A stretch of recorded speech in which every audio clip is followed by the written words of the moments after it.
Ebusuafo mimo bibia kwa aba deba Jane CN page so meeting ede adwoa searching Otek FM omo odwumede bia watu ne din dwabrem na ewo dwumede ne so no politics nko na omo eye ewo so omo discuss ensema ebeboa Ghana de emboa Ghana omo ede tudwa mpenfo ne tia na omo aye ede aboa oman Ghana na ewo dwumede ne so na omo di tudwa na omo ekyerese President Bibre abesin eko ewo Ghana hanom President Bibre na obedi oman Ghana so eko ebe start efi eye Dr. Kwame Nkrumah former President Jerry John Rawlings and afenso may he so rest in peace and afenso former President Bako Ura Atamels onusunyame emfane kra NCAA former President John Ejekum Kufuor and afenso former President Bako John Dramani Mahama and current president ayewo sisia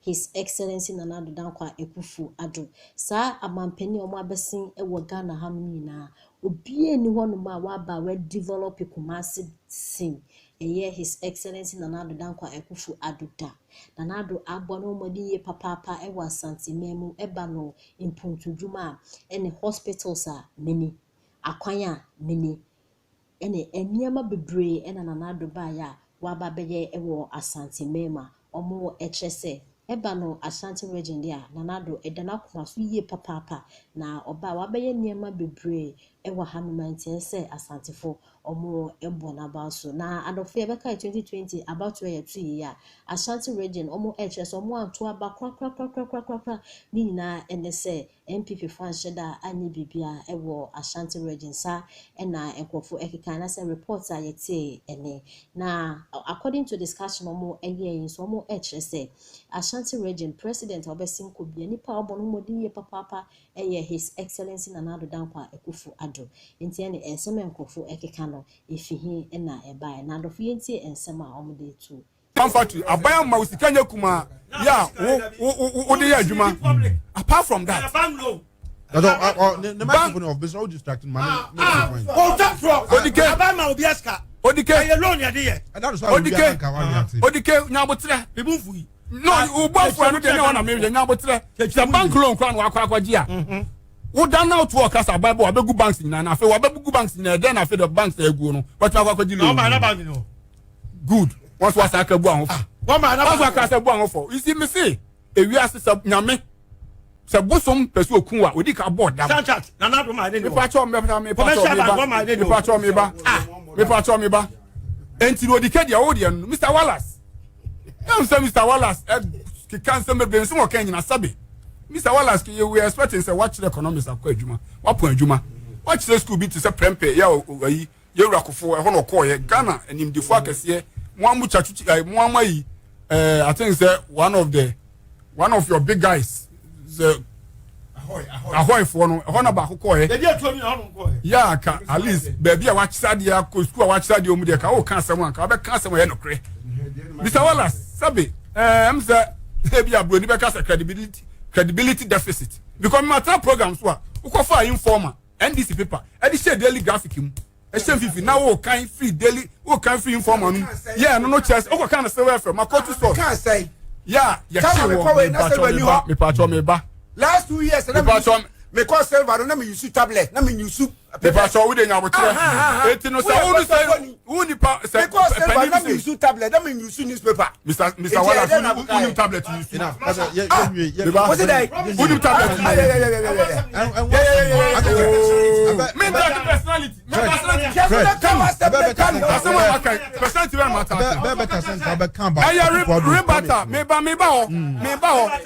ba eti say sapeni say o kasa answer me say ya me ya na nwanwa because so far you say Asante Memu obi a NDC anywhere ni ye pa no eya wo Mr Wallace emra na mo ho no emra na mo power no ye nyina ye so ye tawachi ye opposition ye tawachi sen ko ma common DC na say DC o ma good answer o ma so sorry and put me for form free as na ko yi ba me ba eno na nche kanu ejuma yewura Nana Addo Dankwa Akufo-Addo e ba ya obeye na Asante Memu ase no minim sa ban bia minim aban bia no Roma ase a oba Ghana wabeye bie na yewo Nanado Beba 2017, there were so many projects, MPP, even some of them crown. Rollins and start say, yeah, never santimemo say. Medica Casagana 63 years, but Opa and at NDC in Kwafam 27 years. But Abaya Sabe, what Bob Rabone, our Mamu Munia Manosemu, a NDC. Yerakofo oko oja Wankra Inland Port ho. Now our can we see the name say papa no credibility deficit no ho asem no. Onsa no wo kasa affordable housing. Omo yeye. E dan me ne the former MC ewo Asokwai Mampon. Me ni ko share Fox FM. Me putu no straight proof test. Me bo afa unu aka eke na busa no. O ka kire me say, "Oh, ye ho letters, ye ho krata nke ye be sha ase." Me pacho me etem me tumra na ma kire say makan Fox. Now you was a paternity program no so bi. Was the letters no me ye. And as I'm speaking to you now, that project, oh, Mr. Wallace. No, my people no what would you am you see, and now you buy affordable housing. Meaning we are dancing and any party. Any party. Yeah, me buy yeah, your friend or straight to the second estate. Oh, Wankra Inland Port. Yerakofo and a year. Ene away Yerakofo and the administration blog in area NDC Brabon and Yakushisam any amamo bonintino. Want me and fair pin crown quanko taron and Akufado Bewa Catus or go there, the work is ongoing.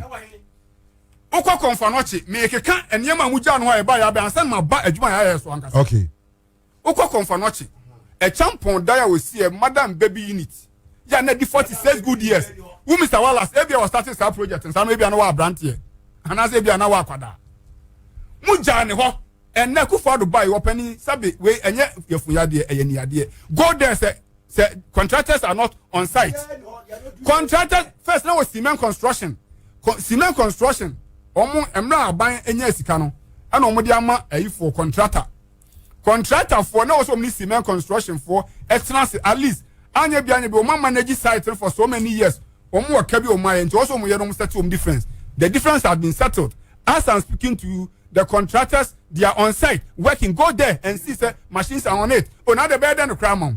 And no say nanche now opening Yara Wallace air cast so full of mawi. Oh sabe ya na o ka dey be and economic figures. Me nka economic figure biya and na makase. Ya nka economic figures and ya mami otijo maka so why confused. So for line said Yakufo Jan ho no.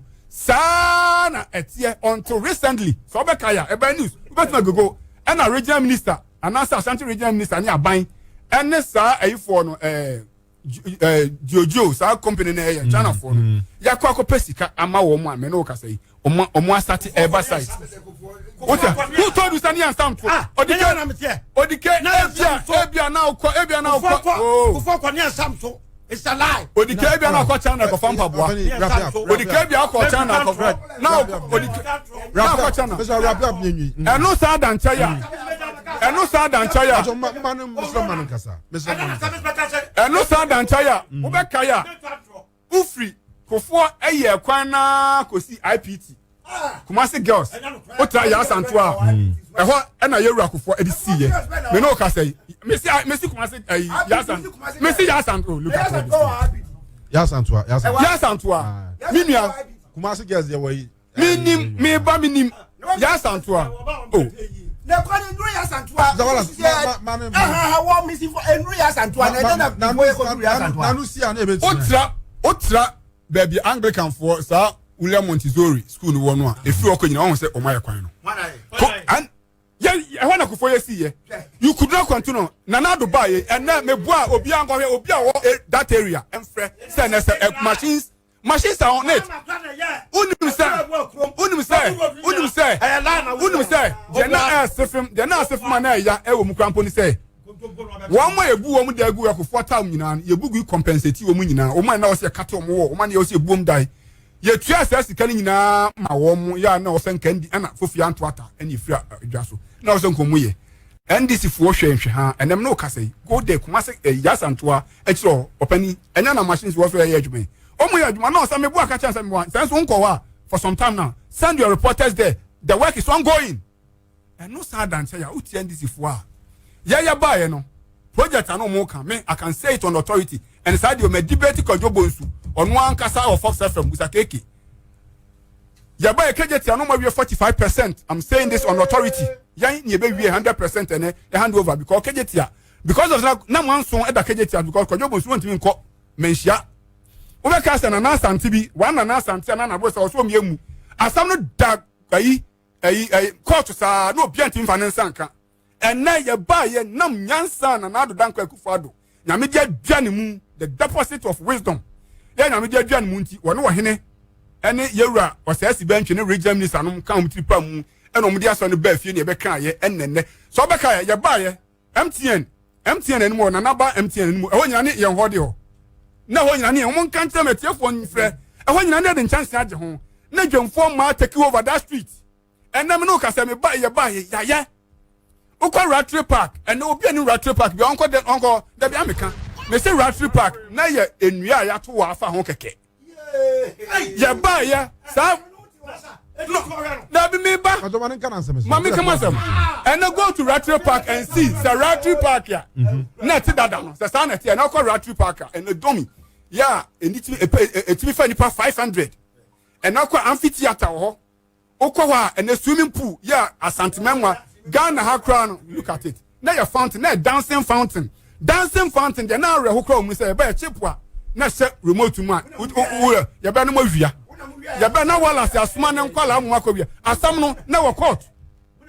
And now, Ura Ratri Park, your bones said the life is there. First, a cracker by 5 minutes, now so we be no do. And now, Uka, drop a so Diobenya, drop a son Mubenya, swimming, the whole Ghana, me who swimming, man made swimming pool. A such no. Olympic standard. Yeah, village. And there 2 swimming pools. Yeah, the plane, aeroplane. Abesi ho. Yeah, for study purpose. And collect me call for future pictures. And crowd over who in the book and now call to me call yeah. Yeah, Juma. And no sound and chair. Prempa Assembly Hall. Me sign challenge. Yeah, Kojobonsu. Me say Prempa Assembly Hall. Ben was starting renovation. Yes, we accept it. But nem konyan na for that na your chest there. We have been open that. That wako na. Okoya yi. Na ona wako ha nkonyo na wi a enu na ke di besisi mu ye ro sesi bi na do ba he was there bi